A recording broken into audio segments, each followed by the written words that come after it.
رسول الله صلی الله علیه وسلم فرمایي چې کله زه په معراج کې بر اسمانونو ته لاړم نو اتت علی رائحة طیبه رسول الله صلی الله علیه وسلم په ما باندې ډېر خوږ بوی رالی ډېر مزیدار بوی را باندې رالی نو فقلت یا جبریل ما وویل چې یا جبریل علیه الصلاة والسلام ځکه جبریل علیه السلام په دغه سفر کې د رسول الله صلی الله علیه وسلم ملګری و ما وویل چې یا جبریل علیه الصلاة والسلام ما هذه الرائحة الطیبه دا دومره مزیدار بوی د څه شي نه رالی دا دومره خوږ بوی د څه شي دی نو جبریل علیه الصلاة والسلام راته وفرمایل چې هذه رائحة ماشطة ابنة فرعون و اولادها دا کم بوی چې خو ښایسته بوی رالی دا خو د ماشطې چې کم د فرعون د نونو او د هغې د اولاد سر به یې ږمنځاوه دا د هغې بوی دی نو رسول الله صلی الله علیه وسلم وی ما ورته وویل چې وما شأنها دې څه دومره لوی عمل کلی دی چې هغې د وجې نه اوس هغه بوی دلته بره په اسمانونو کوم دی دا کم یو کار دی کړی و نو جبریل علیه الصلاة والسلام وفرمایل چې دې ماشطې د فرعون د لور سر ږمنځاوه یوه ورځ نو د هغې د لاس نه ږمنځه وغورځېدله کومه باندې چې سر ږمنځاوه دا ږمنځه ترې د لاس نه وغورځېدله نو چې څنګه ترې وغورځېدله نو ویل چې بسم الله بسم الله نو د فرعون لور وی دې ته وفرمیل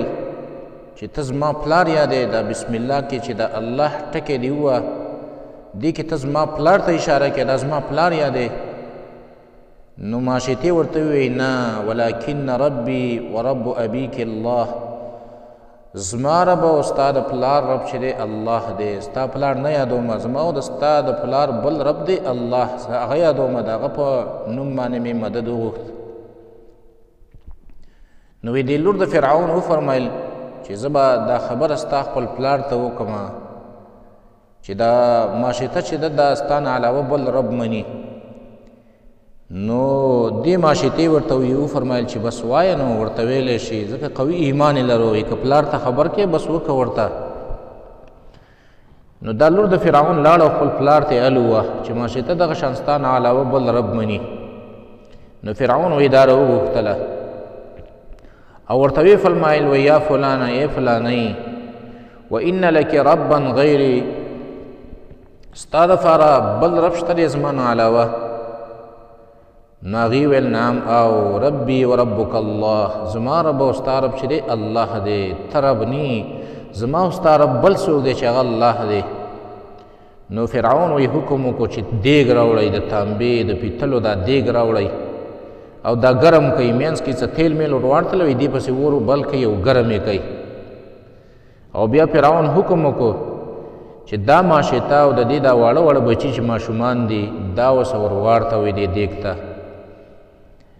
نو کله چې فرعون وی دا حکم وکړو نو دې ماشطې وي په دغه وخت کې د فرعون ته وویل چې ان لی الیک حاجه زما ستا سره یو کار دی یو ضرورت مې دی تا ته نو فرعون ورته وفرمیل وی ما حاجتو کې ستا حاجت څه دی څه کار دی نو ماشطې ورته وفرمیل وی احب ان تجمع عظامي وعظام ولدي في ثوب واحد ته زما اډوکي او زما د دې بچو اډوکي به په یوه جامه کې راټول کې او بیا به موږ دفن کې یعنی زما او زما د بچو د اډوکي دا به په یو کپړه کې واچوي راټول به کې او بیا به دفن کې نو فرعون وی به زه صحیح ده دا به موږ وکړو نو فرعون حکم وکړو چې د دې دا بچي یو یو رانیسئ او دې دیګ ته ور واړتوئ یو یو بچی به دې ظالمانو رانیو د دې ماشطې او دا مور په مخ کې باندې به یې هغه سورکلي دیګ ته ور ورتل دا ډېر تریخ امتحان دی خو دا ډېر قوي ایمان هم غواړي نو دا یو یو ماشوم یې وی د هغې مخې ته به دې دیګ ته ور ورتو وی تر دې پورې چې د هغې سره په غۍ کې یو ماشوم و کله چې د هغې نمبر رالی دا ماشوم نمبر رالی او د دې مور نمبر یې راورسېده نو دا مور یې لږه شان رستو شوله ځکه د تی په ماشوم باندې موره ډېر زیات خفه کېږي مور نو دا مور یې لږه شان رسته شوله چې رستو شوله نو دې ماشوم دې مور ته آواز وکړو اگر که تی رو دو ورکوټی ماشوم دی وي یا امه ای زما مورې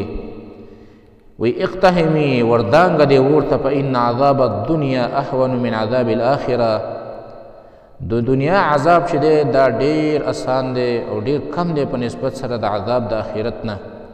او ایسته دی مور ور ودانګله عبدالله بن عباس رضی الله تعالی عنهما فرمایي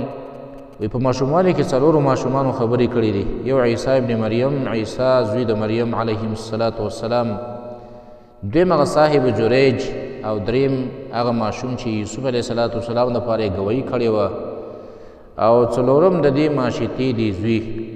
چې ورکوټی دی د تی ماشوم دی خو مور ته یې وردانګه ځکه د دنیا عذاب ډیر کم دی په نسبت سره عذاب د آخرت ته